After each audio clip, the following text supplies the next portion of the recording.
요즘에 우리가 살면서 어저께 저는 잘 못 봤지만 넷플릭스 드라마 자주 보시나요? 오징어 게임이라는 드라마 아시는지 모르겠습니다. 어제 3가 이제 드디어 나왔다고 많은 사람들이 이야기를 나오는데 1부 때 보니까 우리 교회 성도님들은 오징어 게임 같은 드라마는 안 보시더라고요. 늘 말씀과 기도로 이렇게 폭삭 소가수다는 많이 보시는데 오징어 게임은 근데 잘 안 보셔도 내용은 대충 아시죠? 무궁화 꽃이 피었습니다. 그런데 움직이면 빵 싸서 죽고 한때 이제 전 세계적으로 신드롬이 있었어요. 저도 그 드라마를 이렇게 다 보진 않았지만 유튜브나 짤로 보면 재미도 있는데 사람들이 전 세계에서 한국 전통놀이 무궁화 꽃이 피었습니다 게임에 열광을 했잖아요. 왜 사람들이 그 별거 아닌 것 같은데 그것을 그렇게 볼까 생각을 해보면 평론가들이 이런 얘기를 했습니다. 그것은 재미도 있지만 현대의 자본주의에 문제가 있는 거예요. 그렇죠? 양극화, 불평등. 옛날에 기생충이라는 영화도 사실은 그런 부분들을 지적을 할 때 사람들이 공감이 돼요. 그래서 재밌기도 하고 공감이 되어서 그 문제를 보는데 오징어 게임에도 약간 그런 사회적인 이슈들이 있기 때문에 사람들이 많이 공감을 하는 것이 아닐까 이야기를 합니다.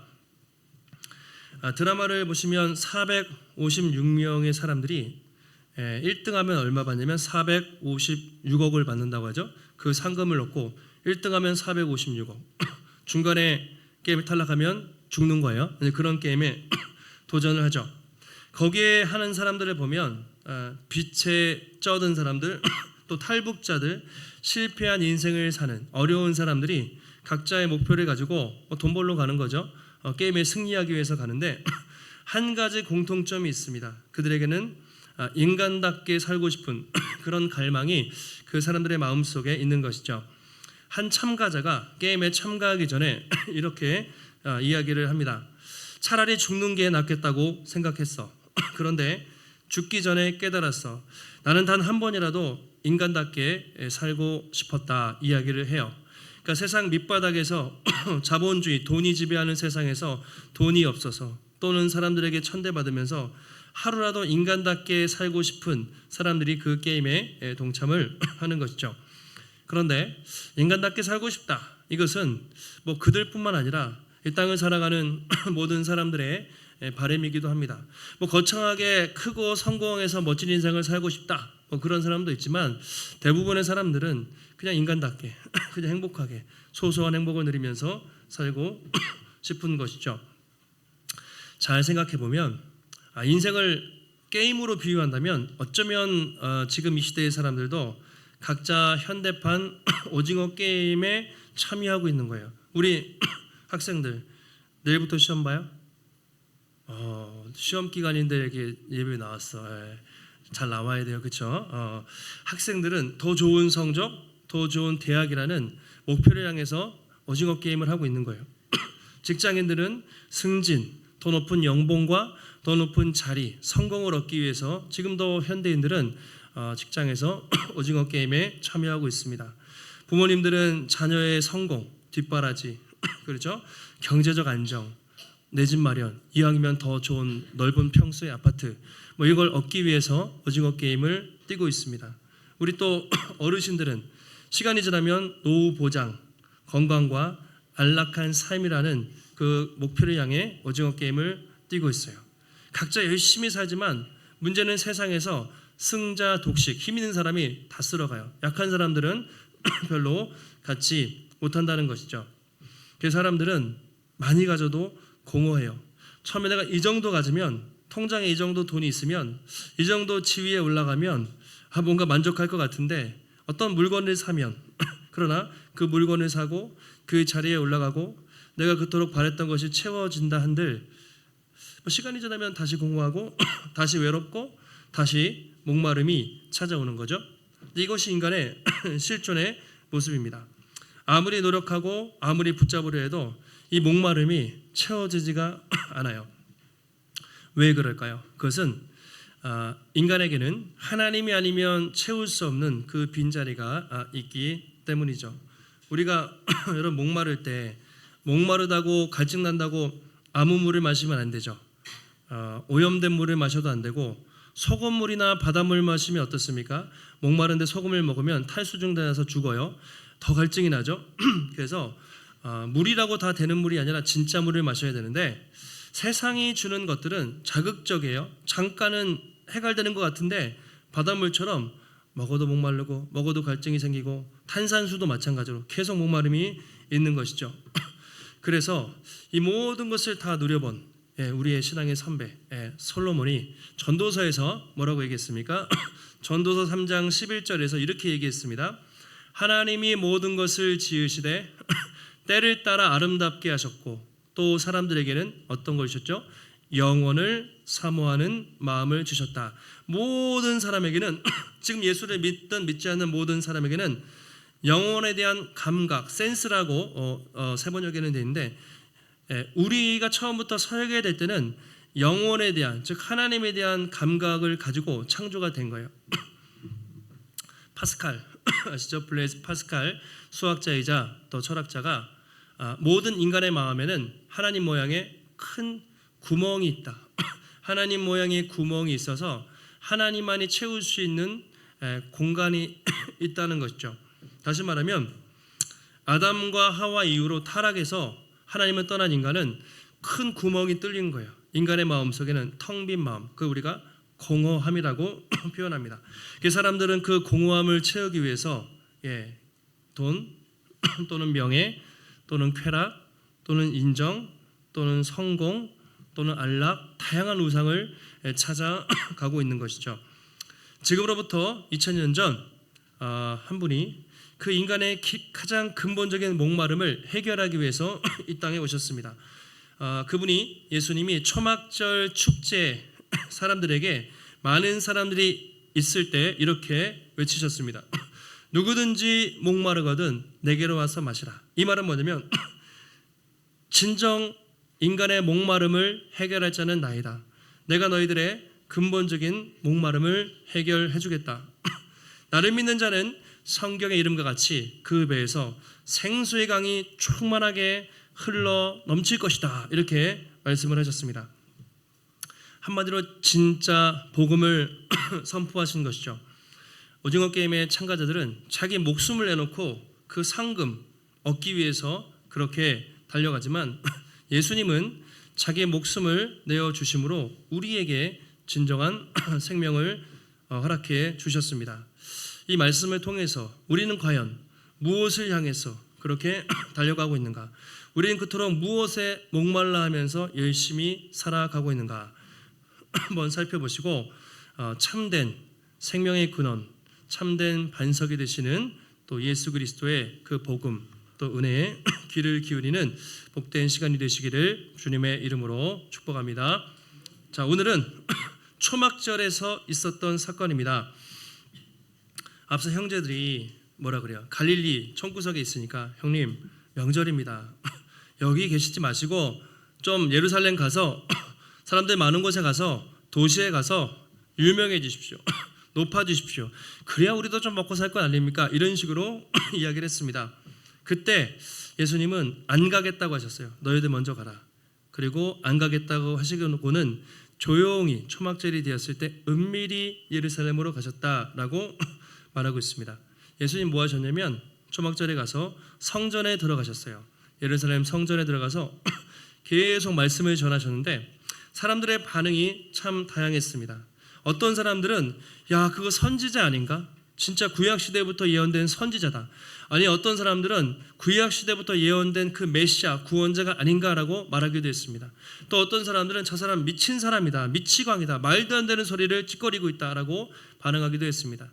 또 어떤 사람들은 유대인들은 경비병들을 보내서 빨리 예수를 체포해라. 저를 죽이도록 그렇게 명령을 하기도 했습니다. 다양한 사람들이 있었어요. 예수님에 대해서 다양한 사람들이 있었는데 아직 하나님의 때가 되지 않아서 예수님이 붙잡히지 않았다라고 그렇게 말하고 있습니다. 오늘 말씀의 배경이 37절에 나와 있는데요. 명절 끝날 곧 큰 날에 예수께서 서서 외쳐 이르시되 이렇게 돼 있어요. 초막절, 명절 끝날이라고 말하고 있습니다. 자, 이 말씀을 이해하기 위해서는 좀 당시 배경을 한번 이해하실 필요가 있습니다. 당시에 초막절이 되면 사람들은 일주일 동안 초막을 친 거예요. 또는 천막 또는 장막. 왜냐하면 광야 40년 동안 하나님 이스라엘 백성들 선조들을 광야에서 지켜준 은혜를 기억하기 위해서 일주일 동안 천막 치고 그 생활을 했던 것입니다. 하나님의 은혜를 기억하는 것이죠. 또 한 가지 중요한 행사가 있었는데 물의 축제를 했어요. 뭐냐면 광야에 있을 때 뭐가 중요하죠? 물이 중요하죠. 물이 없으면 살 수가 없어요. 근데 40년 동안 있으면서 하나님이 오아시스도 주시고 물이 없을 때 어떻게 했습니까? 모세가 지팡이를 팍 쳤을 때 반석에서 물이 나와가지고 사람들이 막 수백만의 사람들이 그 물을 마시면서 40년 동안 살았어요. 그래서 광야 생활을 지나면서 생명과 같은 물을 공급해 주신 하나님의 은혜를 기념하기 위해서 뭘 했냐면 예루살렘에 가면 실로암 연못이 있어요. 실로암 연못에 가서 제사장이 물을 이렇게 풉니다. 물을 항아리에 금 항아리에 담아가지고 성전까지 걸어가요. 수많은 행년들이 따라가면서 찬양을 불러요. 그래서 그 물을 예루살렘 성전 제단에 쏟아 부을 때 성가대가 할렐루야 우리에게 물을 주시고 생명을 주시는 하나님을 찬양하라. 그렇게 일주일 동안 물의 축제를 한 거예요.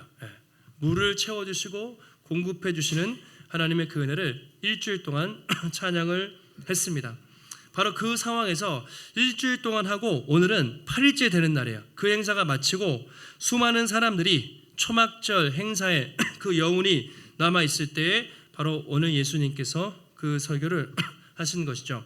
뭐라고 하셨냐면 사람들 앞에서 서서 외쳐 이르시되 이렇게 됐죠. 서서 외쳐 이르시되. 당시에 선생님들 랍비들은 보통 앉아서 가르쳤어요. 예수님도 보통은 앉아서 말씀을 가르치셨던 것 같아요. 그런데 요한은 의도적으로 서서 외쳤다. 크게 소리를 질렀다 이거예요. 그러니까 지금 큰 축제니까 페스티벌이니까 예루살렘에 수많은 유대인들이 몰려 있잖아요. 거기서 서가지고 아주 큰 소리로 지나가는 사람들이 다 들으라고 예수님이 외친 것입니다. 뭐라고 하십니까? 누구든지 목마르거든 내게로 와서 마시라. 이 외침을 예수님이 수많은 사람들 앞에서 그렇게 하신 거죠. 배경을 모르면 그냥 예수님이 또 설교하셨구나라고 생각할 수 있지만 배경을 아시면 예수님이 왜 초막절에 이렇게 오셨는지 그리고 왜 이 물의 축제를 하는 동안 이 물에 대한 내게로 와서 마시라는 설교를 하셨는지 아마 이해가 가실 것입니다. 이 기간 동안 예수님이 하시고 싶은 말씀은 인간의 목마름을 갈증을 해결해 주는 분은 바로 나다. 내가 진정한 생수이다. 내가 진정한 구원의 반석이다 라는 말씀을 하고 싶으신 것이죠. 자, 그것을 기억하면서 한번 상상하면서 우리 37절을 같이 한번 한 목소리로 읽겠습니다. 명절 끝날 곧 큰 날에 예수께서 서서 외쳐 이르시되 누구든지 목마르거든 내게로 와서 마시라. 아멘. 누구든지 목마르거든 내게로 와서 마시라. 예수님이 그냥 아주 큰 소리로 지나가는 사람 다 들으라고 그렇게 얘기하셨습니다. any man이죠. 누구든지 즉 차별 없이 조건 없이 누구든지 아무나 타와서 마시라. 뭘 마시라는 거죠? 이 갈증 이것은 육체적인 갈증을 말하는 것이 아니라 인간의 근본적인 영적인 갈증이죠. 앞서 오징어 게임을 하는 사람도 현대의 모든 인간에게는 영적인 갈증이 있어요. 목마름이 있어서 그걸 채우고자 이것도 하고 저것도 하고 그렇게 살아갑니다. 누구든지 목마른 사람, 누구든지 그 영적 갈급함을 느끼는 사람 나에게로 와서 마셔라. 내가 진정한 생수를 주겠다라고 예수님이 선포를 하신 것이죠. 자, 이 말씀을 들은 사람들은 어땠을까요? 어떤 생각이 들었을까요? 한참 물을 붓는 의식을 했잖아요. 지금도 이란이랑 이스라엘이랑 전쟁을 하잖아요. 근데 팔레스타인은 되게 가물어가지고 물이 잘 없어요. 그렇죠? 특히 광야에서 물은 너무나 중요하고 정말 그냥 생명이에요. 하루라도 물을 안 마시면 죽어요. 그만큼 물이 중요하죠. 그래서 사람들은 그 물을 공급해 주시는 하나님을 찬양하는 그 축제를 벌이고 있습니다. 근데 예수님이 무슨 말씀을 하시는 것이냐? 너희들 수천 년 전에 너희 선조들이 그 광야에서 반석에서 물을 나오고 그 물을 통해 구원을 받았는데 내가 바로 그 구원의 반석이신 예수 그리스도다. 광야에서 반석에서 나오는 물, 또 우물에서 나오는 물, 육신의 물을 먹으면 다시 죽지만 나야말로 한 번 마시면 다시 목마르지 않는 진정한 생수다라는 것을 예수님이 그렇게 선포를 하시는 거죠. 자, 이 말을 들은 사람들은 어땠을까요? 도대체 이 사람이 누구길래 이런 이야기를 하는가라고 반응을 했을 수도 있고, 정말 그런 물이 있을까? 정말 한 번 마시면 이 갈증을 해결할 그런 물이 있을까? 과연 그렇다면 저분은 누구일까? 반신반의하면서 웅성웅성하면서 많은 사람들이 아마 이 말을 들었을 것입니다. 요한복음에는 여러 가지 동기들, 모티브가 있는데요. 빛이라는 말 있죠. 빛과 어둠의 대조가 있고 물이라는 것이 상당히 중요한 모티브인데 처음에 요한복음 3장에서 니고데모를 만났을 때 누구든지 물과 성령으로 거듭나지 않으면 하나님 나라에 들어갈 수 없다. 또 요한복음 4장에서 사마리아 우물가 여인을 만나면서 뭐라고 하셨죠?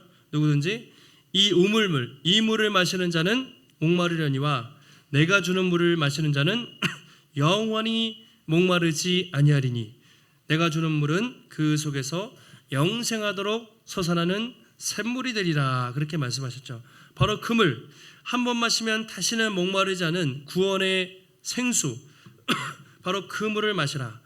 오늘도 예수님은 초막절 마지막 날에 수많은 사람들에게 나에게로 와서 진정한 구원의 물, 생명의 물을 마시라고 초청을 하고 계십니다. 아마 관심 있는 사람도 있었고 그냥 지나가는 사람도 있었고 많은 사람들이 있었겠죠. 그 이어서 38절에 이렇게 말씀하시는데요. 같이 한번 38절 한번 읽겠습니다. 나를 믿는 자는 성경의 이름과 같이 그 배에서 생수의 강이 흘러나오리라 하시니. 아멘. 나를 믿는 자는 성경의 이름과 같이 성경, 예수님 당시에는 신약 성경은 없으니까 구약 성경, 구약의 어떤 성경을 말할까요? 성경에 말한 것과 같이 생수의 강이 흘러넘칠 것이다. 구약 성경 특별히 예언서들을 보면 마지막에 메시아가 올 때 어떤 은혜가 있을 것인지 성경에 많이 기록하고 있는데요. 한 대표적으로 두 구절만 찾아보면 스가랴 14장 8절에 이런 말씀이 있습니다. 그날에 생수가 예루살렘에서 솟아나서 절반은 동해로 절반은 서해로 흐를 것이라 여름에도 겨울에도 그러하리라. 이런 말씀이 있는데요. 그날 메시아가 언젠가 오면 그날에 진정한 생명수가 예루살렘에서 솟아나서 온 세상으로 올라갈 것이다. 이런 말씀을 하신 적이 있습니다. 또 이사야 55장 1절에 이런 표현이 있죠. 같이 한번 읽어보실까요? 오라 너희 모든 목마른 자들아 물로 나오라. 돈 없는 자도 오라. 너희는 와서 사 먹되 돈 없이 값 없이 와서 포도주와 젖을 사라. 예, 언젠가 메시아가 오면 목마른 자들이 나와서 값 없이 돈 없이 아낌없이 그분께 나와서 생명수를 얻을 것이다. 스가랴도 예언하고 이사야도 예언하고 에스겔도 예언하고 수많은 구약의 예언들이 있거든요. 바로 내가 그 구약의 성경에서 예언된 바로 그 메시아 참된 생수라. 그렇게 말씀을 하시죠. 그러면서 그 배에서 생수의 강이 넘칠 것이다. 생수의 강. 여러분 배, 우리가 이제 헬라어로 창자 또는 내장이라도 말하는데 이 가슴 깊은 곳, 영혼의 깊은 곳을 이제 배라고 말할 수 있겠죠. 그를 믿는 자는 배에서 생수의 강, 생수의 강을 좀 더 쉽게 말하면 생수가 리빙 워터라고 되어 있는데 생명의 물이 강물처럼 흘러 넘칠 것이다. 강이 콸콸콸 흘러 넘치는 것이잖아요. 그냥 졸졸한 시냇가가 아니라 예수를 믿는 자는 생수의 강이 충만하게 강처럼 흘러넘칠 것이다. 이렇게 말씀을 하신 것이죠. 그럼 이 생수가 무엇인가? 이 생수 39절에 나오죠. 그것은 성령을 말합니다. 성령의 생수를 충만하게 부어주실 것이다. 39절 보시면 이는 그를 믿는 자들이 받을 성령을 가리켜 말씀하신 것이라. 예수께서 아직 영광을 받지 않으셨으므로 성령이 아직 그들에게 계시지 아니하시더라. 그렇게 말하고 있습니다. 이것도 중요한 표현인데요. 그를 믿는 자들이 받을 성령이다. 그를 믿는 자들이 받을 성령이니까 아직 받았다는 겁니까? 안 받았다는 겁니까? 아직 그 시점에는 아직 안 받았어요. 조금 후에 받을 것인데 언제 제자들이 언제 성령의 충만함을 받죠? 예수님이 죽으시고 부활하신 다음에 요한복음 20장에 보면 먼저 1대1로 제자들을 만나시면서 이렇게 얘기해요. 부활하신 주님이 이제 제자들이 십자가 지시고 예수님이 다 죽은 줄 아니까 두려웠을 거 아니에요. 평강이 너희에게 있을지로다 샬롬. 예수님이 말씀하시면서 숨을 내쉬면서 성령을 받아라 이렇게 말씀하세요. 그래서 제자들에게 성령을 받으라고 예수님이 각 사람에게 말씀을 하십니다. 그리고 조금 뒤에 더 놀라운 역사가 일어나죠. 사도행전에서 수많은 사람들이 함께 모여 있을 때 오순절에 성령이 한순간에 교회 위에 임하는 놀라운 사건이 벌어지게 됩니다. 사도행전 2장의 오순절 성령 강림 사건이죠.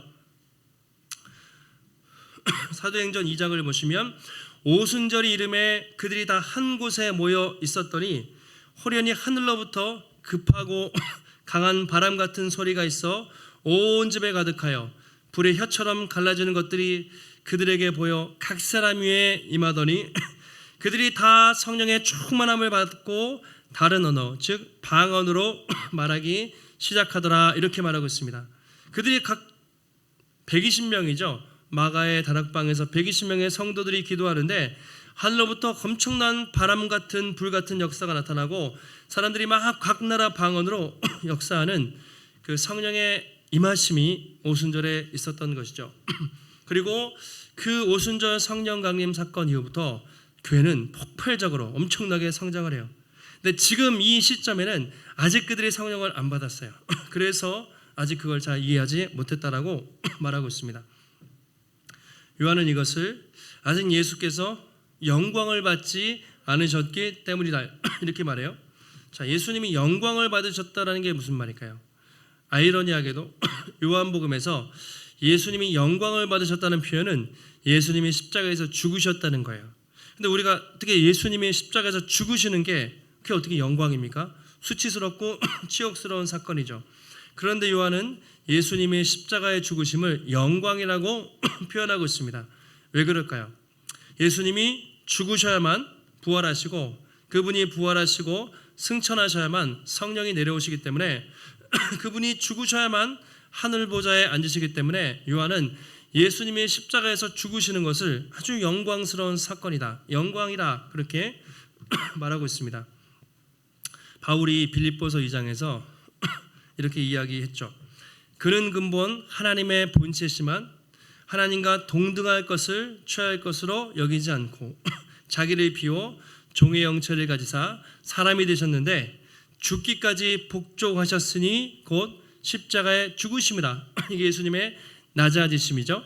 그러나 하나님이 그를 지극히 높여 모든 이름 위에 뛰어난 이름을 주사 모든 무릎을 예수의 이름 앞에 꿇게 하시고 모든 입으로 예수 그리스도를 주라 시인하여 하나님 아버지께 영광을 돌리게 하셨느니라. 이게 바로 예수님의 십자가의 죽으심과 부활하심과 승천하시는 영광스러운 사건이죠. 그래서 요한계시록을 보시면 하늘 보좌 우편에서 예수님이 찬양을 받고 계신 것이죠. 결국 예수님이 죽으셔야만 돼요. 죽으셔야만 영광을 받고 그분이 영광을 받으셔야만 성령의 충만함이 내리는 것이죠. 근데 아직까지 그들은 그 성령의 충만함을 받지를 못했던 것이죠. 나중에 예수님이 이 일을 어떻게 이루셨습니까? 십자가에서 예수님이 못 박힐 때 뭐라고 했죠? 내가 목마르다. 예수님은 십자가에서 가장 목마름을 우리가 당해야 할 그 목마름을 예수님이 대신 당하시고 그리고 그 십자가 위에서 물과 피를 다 쏟으셨다고 그렇게 말하고 있습니다. 그리고 그분이 우리를 대신하여 십자가에서 죽으심으로 우리의 이 목마름, 우리의 죄와 사망 권세를 해결하여 주시고 이 목마름을 완전히 해결하여 주시고 우리에게 영원히 목마르지 않은 영원한 생명을 주신 것이죠. 그가 우리를 위해 죽으셨기 때문에 우리가 성령의 충만함을 받고 우리 안에 성령이 흘러 넘치게 된 것이죠. 여러분 이 사실을 믿으십니까? 제가 다시 한번 여러분 안에 성령님이 여러분 가운데 생수의 강이 여러분 충만하게 흐르심을 여러분 믿으십니까? 예, 아멘 되시는 분도 있고 아멘이 내가 진짜 성령이 충만한가? 막 그런 분도 계실 것 같아요. 일부 때도 분위기가 좀 쌓였어요. 근데 이게 그렇거든요. 저도 설교를 준비하면서 생수의 강이 막 흘러 넘치리라 그랬는데 과연 내 모습, 내 삶을 보면 정말 내 안에 그런가? 이런 생각이 들 때가 있어요. 내 모습은 생수의 강이 아니라 시냇물도 안 되는 것 같처럼 느껴질 때가 있는 것이죠. 많은 사람들이 이 말씀을 생각하면서 성령에 대한 성령 충만에 대한 오해를 좀 하는 것 같아요.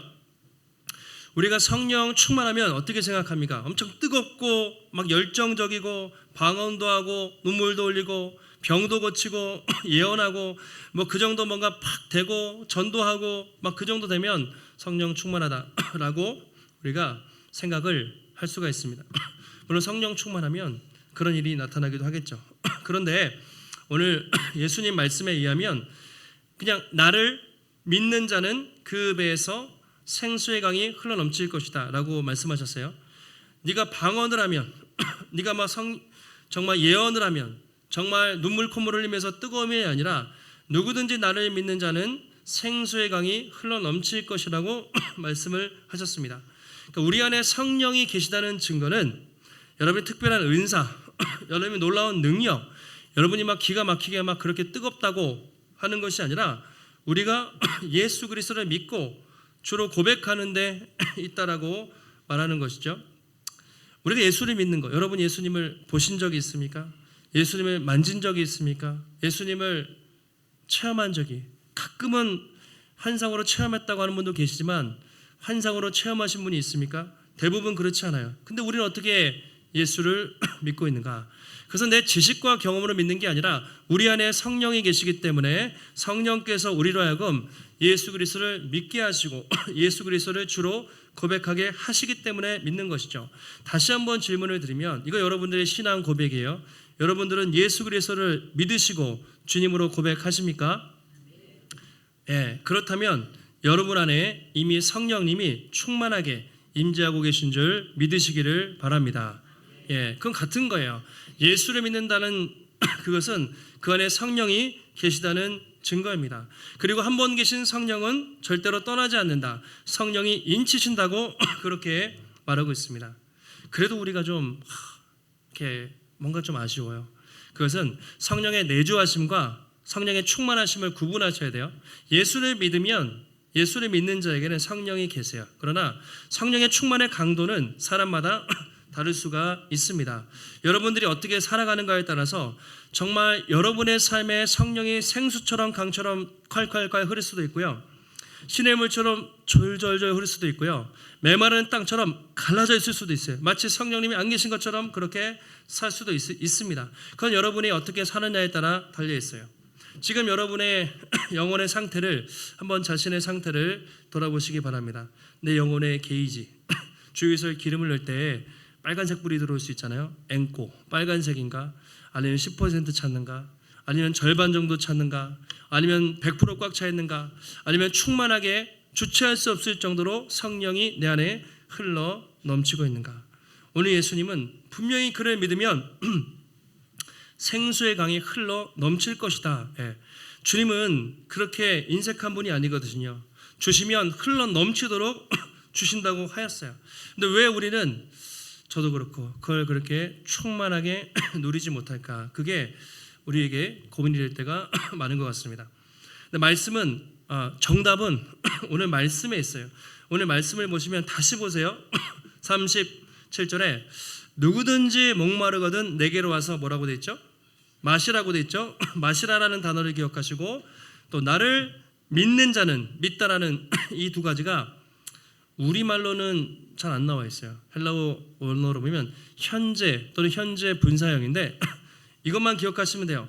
반복이에요. 계속이에요. 그러니까 예수께 나와서 마시다라는 것은 그냥 어쩌다가 한 번씩 가서 예수님을 만나는 게 아니라 날마다 매일매일 아침에 눈을 뜨고 순간마다 예수님께 나아가서 그분을 먹고 마시고 그분과 교제하는 것, 계속해서 반복적으로. 예수를 믿는다는 것은 여러분들이 세례받을 때 5년 10년 전 어느 순간에 나는 예수님 믿습니다 그 고백이 아니라 매일매일 우리 인생의 삶에 문제가 있을 때 그분이 함께 하시는 것을 믿고 그분을 의지하며 매일매일 살아가는 것이 예수를 믿는 것이죠. 한 번 예수를 믿고 따르는 것이 아니라 한 번 예수를 먹고 마시는 것이 아니라 날마다 예수를 먹고 마시는 사람, 날마다 예수님을 의지하며 믿음으로 사는 그 사람에게 성령의 충만함이 생수의 강이 흘러 넘칠 것이다 라고 말하고 있습니다. 그렇다면 우리는 이렇게 질문하는 것이 맞겠죠. 나는 날마다 예수 그리스도께 나아가서 생수를 마시고 있는가? 다른 데 기웃거리지 않는가? 내가 원하는 우상, 유튜브 등등등의 것을 기웃거리지 않는가? 나는 날마다 순간마다 예수 그리스도께 나아가서 생수를 마시고 있는가? 난 날마다 예수를 믿고 있는가? 다시 말하면 예수를 매일매일 삶의 현장에서 오늘 예배드리는 이 순간뿐만 아니라 매일매일 삶의 현장, 삶의 문제가 있을 때 그분을 믿고 의지하며 살고 있는가? 여러분, 성령님은 아무에게나 주시지 않는 것 같아요. 말씀을 준비하면서 그런 생각이 들었습니다. 누구에게 주실까요? 사모하는 자에게 주신다고 말하고 있습니다. 초대교회와 지금 여러분 비교하면 지금이 훨씬 좋죠. 초대교회 이런 예배당이 있었겠습니까? 에어컨 시스템이 있었겠습니까? 찬양팀이 있었겠습니까? 아무것도 없었어요. 근데 초대교회가 유일하게 부흥할 수 있었던 유일한 이유는 성령의 충만함, 생수가 그들의 삶 가운데, 교회 가운데 흘러 넘쳤기 때문이죠. 근데 오늘날 우리의 삶을 보면 많은 사람들이, 심지어 예수님을 믿는다고 하는 많은 사람들도 정말 그렇게 강하게 성령을 찾는가?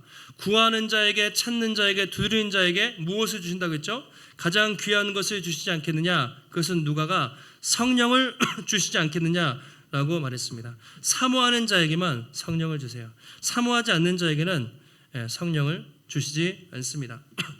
여러분, 지금도 많은 사람들은 오징어 게임을 하듯이 내일부터 째깍째깍 각자의 삶에서 헛된 우상을 따라서 헛된 목표를 향해서 그렇게 나아갈 것입니다. 그러나 그 우상들, 그 우물에는 진정한 만족이 없을 것입니다. 우리의 이 영적인 목마름, 우리의 진정한 갈급함을 채워주실 유일할 분은 오직 예수 그리스도밖에 없는 줄 믿습니다. 오직 예수님만이 우리의 진정한 반석이시고 우리의 참된 생수가 되는 줄 믿습니다. 그리고 그를 매일 먹고 마시고 그를 믿는 자는 생수의 강이 충만하게 흘러 넘칠 것입니다. 오늘도 예배를 통해서 혹시라도 내 영혼에 성령의 충만함이 약하다면 여러분 지금 이 순간 사모하시고 매일매일의 삶 속에서 주님을 먹고 마시십시오.